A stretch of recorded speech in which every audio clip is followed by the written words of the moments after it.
Welcome to the Door Roller Money Podcast. I'm your host, Rob Berger. Today in episode 298, we're going to talk about a question that was left in the Facebook group, the Door Roller Facebook group. And it was a fascinating question and one that I've kind of addressed on the show in different ways, but never quite the specific question that was asked in the Facebook group. And I'm going to address it in a slightly, I think, unique way today. We'll see.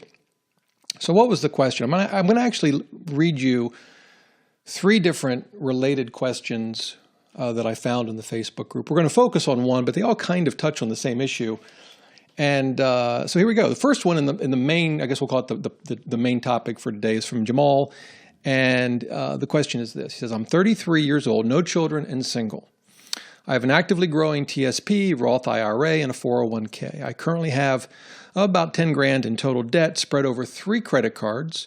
Each card's APR is 16, 18, and 24% respectively. I'm considering withdrawing $10,000 from my 401k to pay off my credit cards. But I want to do the most cost-effective strategy. Considering taxes and penalties, I would pay nearly $3,600 if I did an early withdrawal from my 401k. However, I could end up paying that much or more in interest if it takes me 4 years to pay off the debt. What would you all suggest as a good strategy? 401k withdrawal, 401k loan, 401k rollover into another kind of account to avoid penalties? I'm open to any suggestions you may have. So that was the question. By the way, just to give you an idea of how great the Facebook group is, 31 comments, 31 really good back and forth discussions on this topic. So it got a lot of discussion, as you might imagine. Now, let me just read you two others, kind of different but similar questions. These have all been posted in the Facebook group over the last few months. This one comes from Sean. He says, so I have a quick question about debt. I've heard a lot about paying off your debt fast so you can be free of it sooner in order to invest more later. Is there an interest rate limit to where you would want to pay off a loan first versus putting money away for retirement? Quick details are I'm 24, I have student loans left over, student loans left for about $12,000 at 1.25% interest and a car loan, $24,000 at 1.99% interest. I'm currently maxing out my Roth TSP and my Roth IRA for the year. Should I put my extra money per month towards the loans to aggressively pay them off, or should I start putting that extra money into a taxable account at Vanguard? I have about $500 extra dollars a month that I'm debating on what to do with. Appreciate any recommendations. He received 29 comments to that question. So again, a lot of discussion. And then Diana, she says, what is your opinion on getting a personal loan to pay off credit card debt? We are deep in debt and are finally ready to change our lifestyle and live within our means. I stopped working in April when our daughter was born, and we still act like we have 2 incomes with our spending habits, which obviously has not gone well. We have 4 credit cards to pay off and are considering applying for a personal loan to consolidate the debt. Any insight, personal experience? Thank you. And 15 comments to that. By the way, it's like all the Facebook questions and comments, questions and anything posted, just a lot of good, healthy, useful responses. I'll read you one more. Again, same general idea from Eric. I've heard Dave Ramsey mentioned on this page. His message seems to be no debt, including mortgage. And I think that's true. That's his message. I mean, he doesn't mind you borrowing for a home, but he wants you to get it paid off pretty quickly. Anyway, Eric goes on. Question, if you inherited some mutual fund investments, would you pay off the mortgage? And he's got, I guess, $97,000 left for 13 years at 3.25%, and he's 55, or keep the mutual funds as is. Any input, great, thanks. And that generated 31 comments. So all kind of around this idea of dealing with debt versus investing. I want to focus, though, I think the comments today that I'm going to make really kind of in some way apply to all of those questions, but I'm going to focus on the first one from Jamal about borrowing or withdrawing, say, a 401k to pay down debt. That's going to be my main focus, but again, I think it'll kind of touch on all of them. So that's what we're going to do today. So let's begin with a couple of general observations. The first is that, and this is sort of implicit, but I want to make it explicit because it's really important. When I'm talking about do you tackle your debt first or do you focus on investments, the underlying assumption is that no matter what you choose, you're always making the minimum required payment on your debt, whether it's a school loan, credit card debt, car loan, whatever.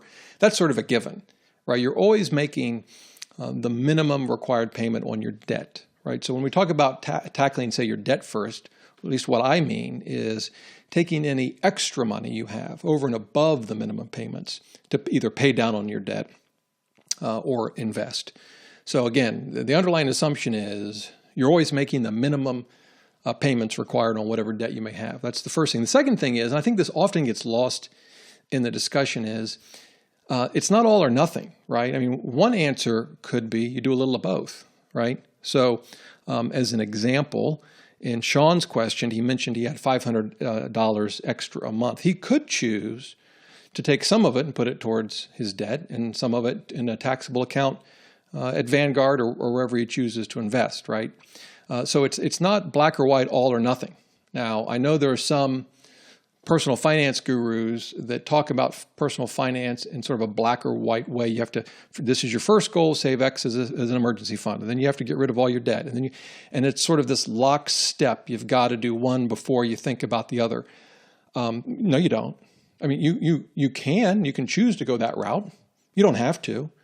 And I don't think a lockstep approach usually a lockstep approach is not best. It's usually maybe easier, at least, it's sometimes easier for folks to just think about one thing, right? I just want to get rid of my credit card debt. Let me just focus on that. And that's fine if that's what you choose to do. It may not be what I would call the best, and I'm putting that in air quotes, even though you can't see me, in the sense that you may not build as much wealth in a set period of time as you would if you took a different approach where, say, you focused on investing or you did a little of both.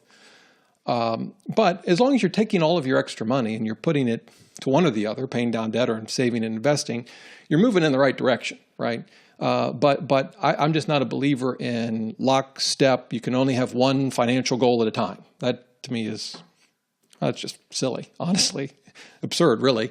But it's not necessarily absurd to follow that approach, if that works for you.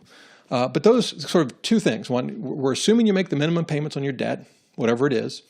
And while we sometimes think of this as which one should we do first, pay down debt or invest, you could do both, right? That's always an option. Well, maybe there's some times when it's not, or maybe there's some times when it's not a reasonable option. But most of the time, I think it probably is.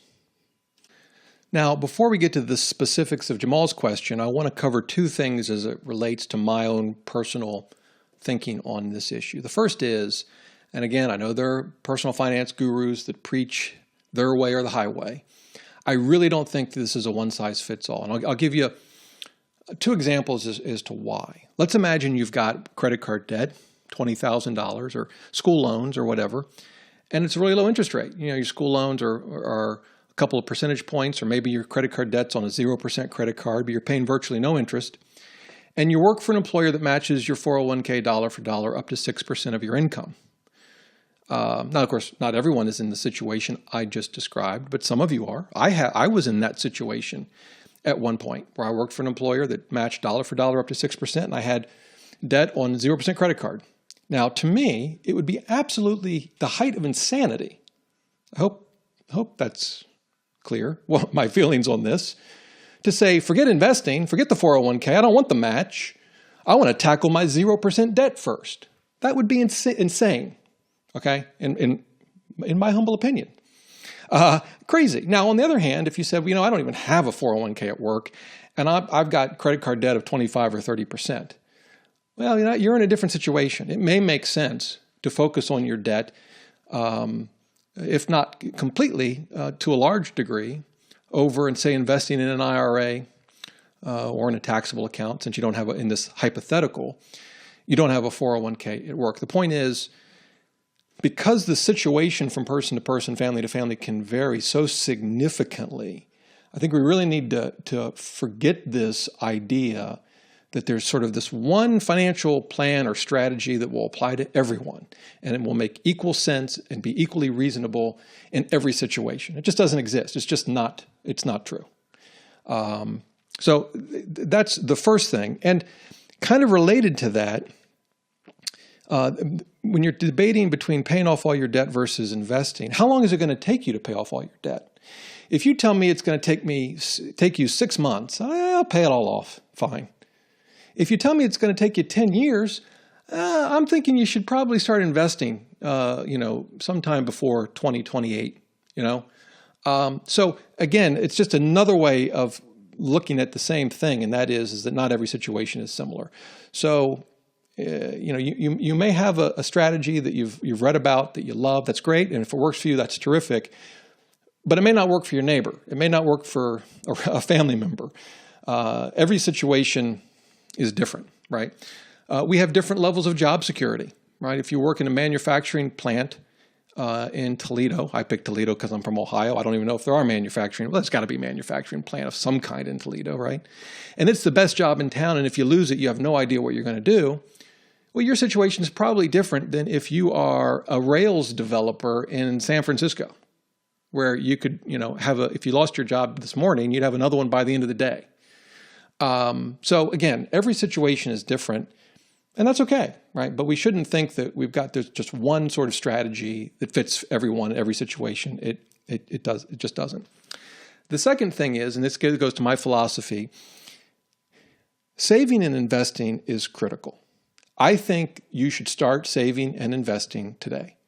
And I would tell someone with credit card debt of 30% interest the same thing. Now, if they're in that situation, I might not suggest they save a lot. I might suggest they put the vast majority of their money towards that credit card debt. I would also suggest they do their best to get the interest rate lower, refinance to a 0% balance transfer. If their credit's bad, begin to improve their credit so they can qualify for that sort of thing. So we would be talking about other strategies. But even in that situation, start saving, right? Even if it's $25 a month and that's all you can afford right now, and you're using the rest to tackle your debt. I think it's so critical for a couple of reasons. The first one is you need to build the habit of saving. It's like a muscle. You got to exercise it.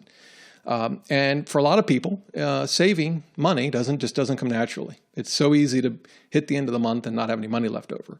And so, and you can build that habit saving relatively small amounts of money, right? You need to save something to begin building that habit, in my opinion. The second reason is that paying off debt is important, but it's not the end game, right? What's the end game? At least in my view, it's financial freedom. Now, I think for a lot of us, when we picture that, it includes being debt-free. But I'm not debt-free. I have sort of all my personal debt is paid off. Well, that's actually not true, because I own 3 single-family homes with a good friend of mine. They're real estate investments, and we have a mortgage on each of them, and that's in my personal name. So I am not debt-free, and I could pay all of those off. He and I could pay those off tomorrow. There's just no reason to. The rents, even when you factor in vacancies and repairs, more than cover the mortgage. The interest rates are very low. I have no reason to pay off the debt, and I am financially free. I could stop working and doing anything that generates income tomorrow if I wanted to. So I don't say that to suggest that getting out of debt isn't important. We all know it is, particularly consumer debt, particularly high interest debt. But remember, it's not the ultimate goal. In my view, financial freedom is. The other thing is those that obsess about one financial goal. You got to pay off all your non-mortgage debt before you even think about investing. That just seems unhealthy to me. It would be kind of like saying, before you can, you're going to the gym, and I'm going to be using some references to training today. But before you go, before you exercise your arms or legs, you need to have a rock solid core. So you don't do a single exercise until you can do 100 sit-ups. Well, that's just silly. Why is that? Yes, your core is important.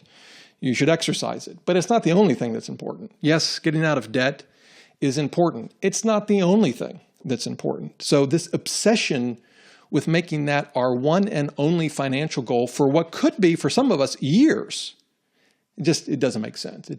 It may look good on paper. It may help us sell books. It may help us, come up with 12 steps to something. It's easy, I guess. I'll give it that. But I don't think it's at the end of the day all that realistic, or in many cases helpful. The fourth thing, and I'm going to give you 5 that kind of round out my thinking on all of this. Time is critical to building wealth, right? I mean, building wealth is all about compounding, right? And with compounding, there's 3 ingredients, right? How much you save, what your return is, and you could say net of fees and taxes, right? And time. That's it. Those are the 3 ingredients. And time is an important one, a hugely important one. And the sooner you get the compounding machine rolling, the better. And you could say, well, sure, but if I pay off my debt sooner, then yeah, I'll delay investing a little bit of time. And but then once I've got it paid off, at least my non-mortgage debt, I'll have more to invest. I can increase the amount faster. If I invest to begin with while paying down debt, it's going to take me longer to get out of debt, and then that's going to be longer before I can increase the amount of my investing. And so isn't it kind of 6 one, half dozen the other, as they might say? Well, in a way it is, except for the other things we talked about, like building the habit of saving, right? But here's the other thing, and this was true for me, and it's true for a lot of people I talked to. In theory, it would be nice if you generated as much extra cash as you possibly could. You never made any financial mistakes. You never spent a nickel more than you should have. And you just wiped out all of your debt in whatever, a year and a half, and then you just kept marching on and investing. But what I found is that's usually not what happens. People are good for a couple of months, and the car breaks down. They go into more debt. And then they plow, and they work hard, and they get rid of that. And then the furnace goes out. Oh, more debt, right? It's almost like a yo-yo diet for a lot of people.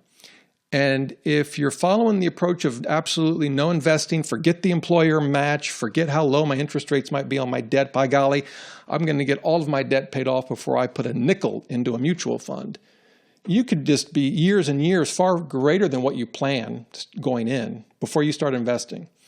I just don't think it's a good approach. The last thing to consider is for retirement investing. Take a 401k, for example. There's a limit to how much you can contribute each year, as we all know. This year, if you're under 50, it's what, $18,500.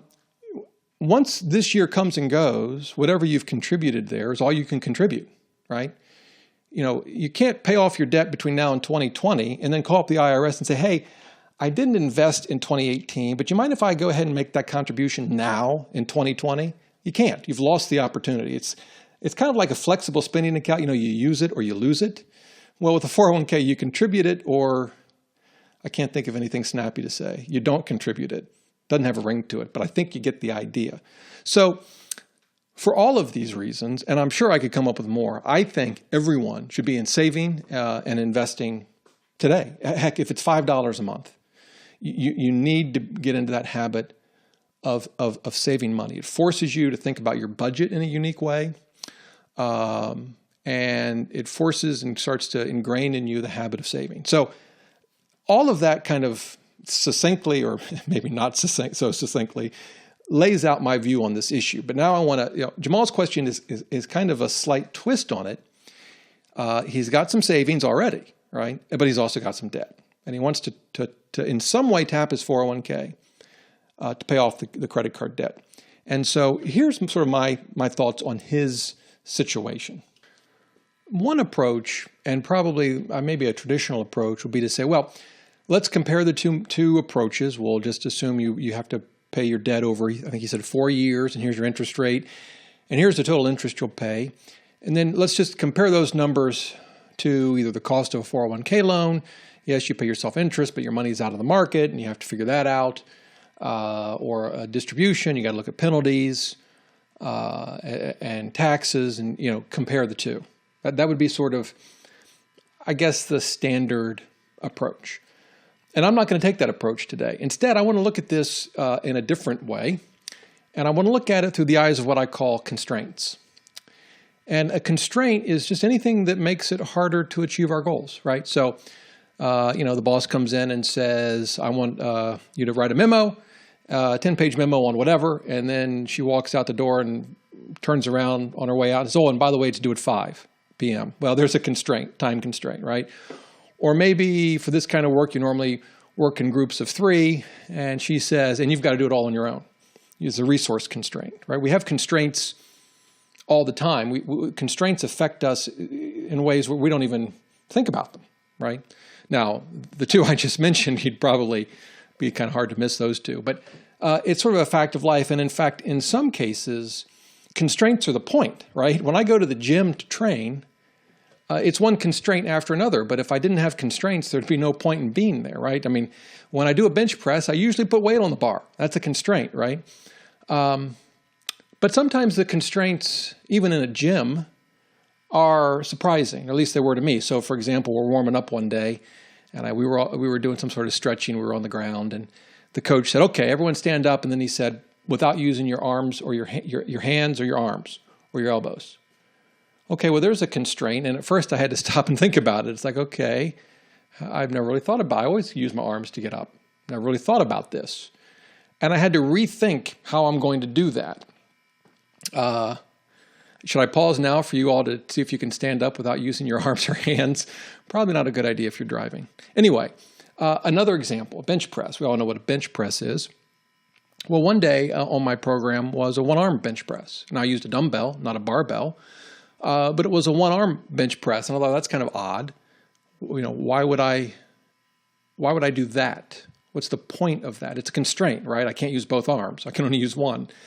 It turns out it's actually a wonderful exercise because, you know, with a bench press, even with a two-arm bench press, you're engaging your core if you're doing it right. You're driving your feet into the ground.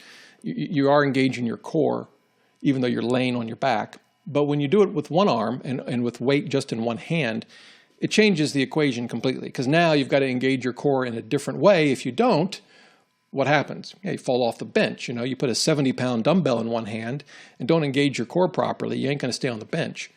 And then a few months later, it was, okay, one-arm bench press, but now scooch over on the bench so that the long edge of the bench is sort of going right down the middle of your back.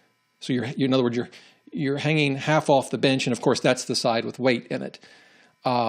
Now you've really introduced some serious constraints that require some serious core engagement. And no, I do not use a 70-pound dumbbell for that exercise. Anyway, the point is constraints are everywhere. Sometimes the constraints are the point, right? Even in sports, rules. We have rules, and that's a constraint. But I mean, it also makes the game enjoyable, at least most of the time, except when the refs get it wrong.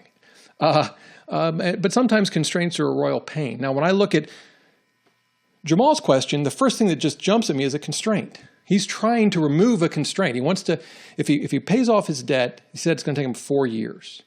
He wants to speed things up.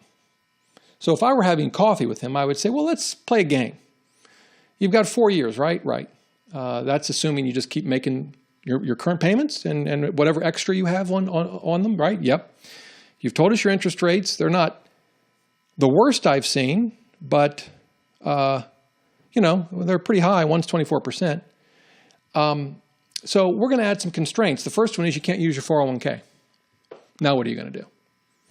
Well, he might shrug his shoulders and say, well, I guess I would just keep doing what I'm doing and it would take me 4 years. I'm so glad you mentioned 4 years. We're going to add another constraint.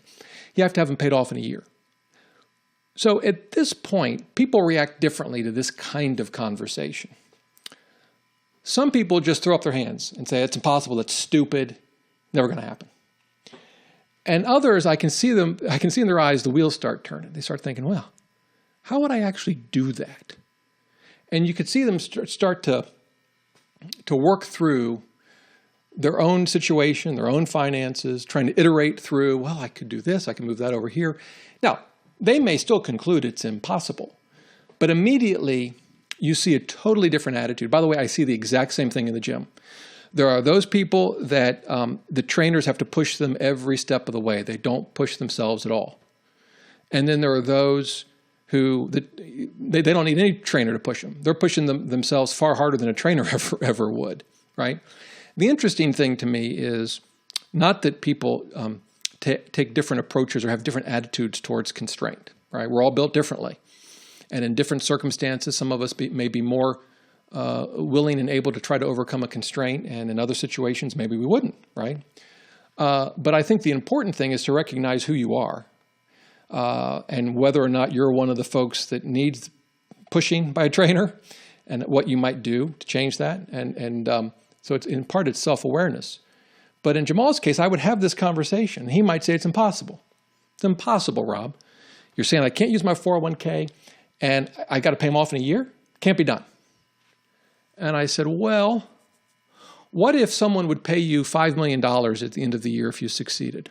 Is it possible? Now, I don't know the answer to that question, not for him. I think it's an interesting question because then you start to think, well, I am paying $400 a month for my truck. I could get rid of it. I don't want to, but I could. And I could get a second job. I don't want to, but I could. I could get a third job. In other words, we start thinking about the possibilities. I could stop eating out. I could save every conceivable dime. We really need to push ourselves in that way, I think, when it comes to finances. Now, so far, I haven't said a thing about what he should do. I'm not suggesting he sell everything he owns to pay off his debt in a year. What I'm trying to do is get him to look at the possibilities in a new and different way. And I shouldn't say the only way, but a very good way to do that is to introduce constraints. I did that in 2005 when I said I'm going to be debt-free by 2012. That was mathematically total insanity. It was just not, you can do the numbers. It wasn't about getting a second job or a third job. It wasn't about, not going to the movies or whatever. It was mathematically impossible. But it did force me to look at our finances, not just then, but over, 2006, 2007, and so on, differently. And it turns out that by 2012, I could have been debt-free. Now, I wasn't. We ended up paying all of our debt, well, except for the real estate investments, right, off by, I think, 2016. But that was a choice because it made the most sense in terms of savings versus paying off debt, the very topic we're talking about. When we add these constraints and when we hesitate to remove constraints, so tapping a 401k is sort of our way of moving around the constraint, right? I say lean into it. In fact, and I say introduce more constraints because it will really force you to examine how you're spending your money, what your options are. Now, again, the outcome of that may be, I can't pay me. You could pay me $1 billion. It's just not mathematically possible for me to pay off my debt in a year. What I believe to be true is that in most cases, we'll be able to achieve our goals at least faster or less expensive or whatever the constraint may be, more than we initially thought we could. So I don't know Jamal's specific circumstances. I suspect that if he ran through this and was honest, maybe he'd find out he could pay his debt off in under 4 years. And if he can, then all the more reason not to tap the 401k, not to incur the penalty, not to incur the taxes, right? Not to pull the money out of the market for a loan, right? And I think we can do this in virtually really every area of our lives, but certainly every area of our finances. I know I could. And at times I've been better at it than others.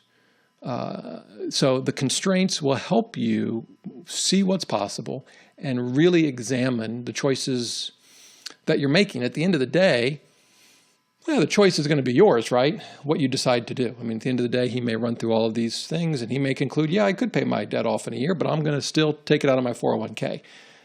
It's his decision, right? On the other hand, he might take a different approach.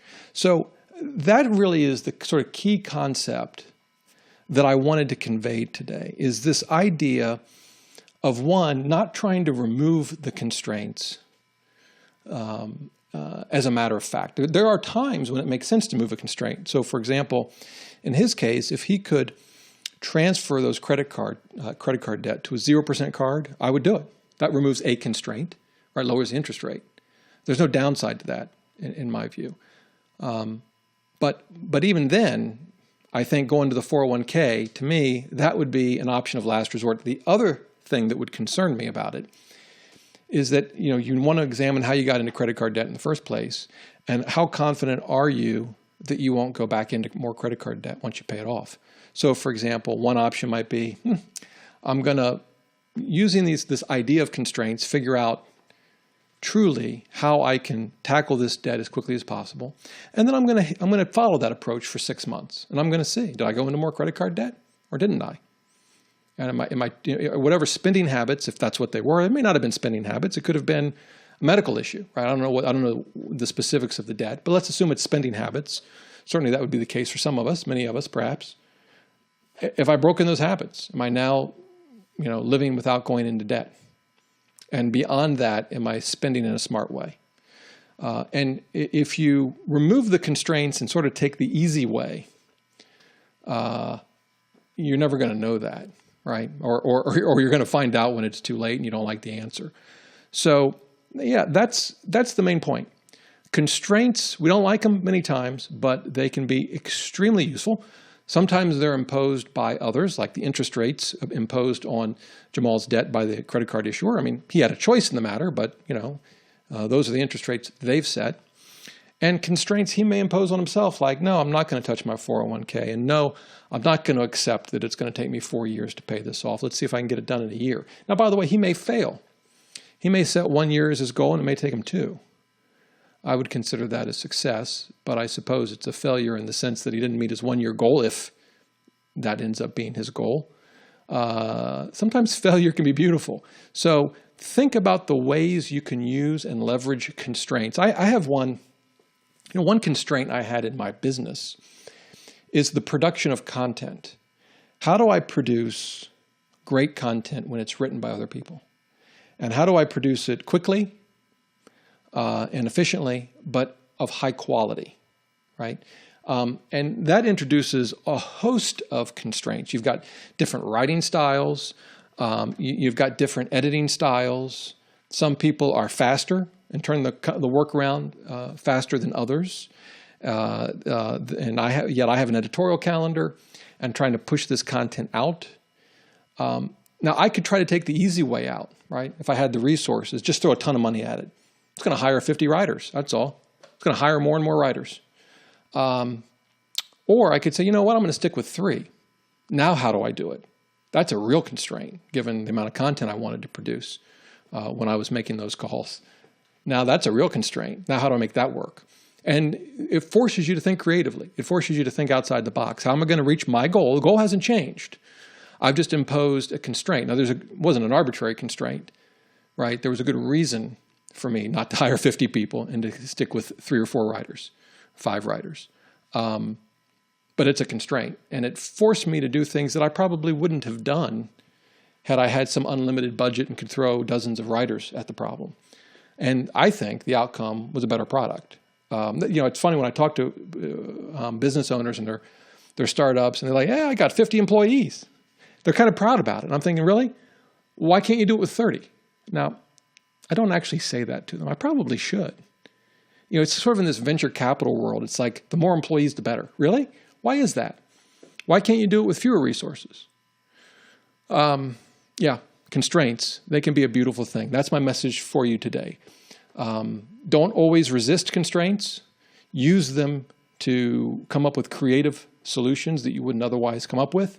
And if need be, impose your own constraints to achieve the same result, whether it's your finances, it's your health, right? Your job at work. Constraints can sometimes help you produce the best possible product or outcome. Well, there you go. If you haven't joined the Facebook group, doorroller.net/Facebook group will redirect you to it. A wonderful group. It's growing, as you can see from the numbers I gave you earlier in the show. You ask a question, you get tons of great input and insight from folks, and of course you can contribute to that as well. Would love to have you. And I did see some questions on the Facebook group that were specifically directed at me. I am going to answer those. In fact, I'm going to cover one of them, I think, next week. So if you have questions, leave them in the Facebook group. Would love to read them and address them in an upcoming show. Listen, hope you have a great day and a great week. Until next time, remember, the best thing money can buy is financial freedom. Freedom. Freedom.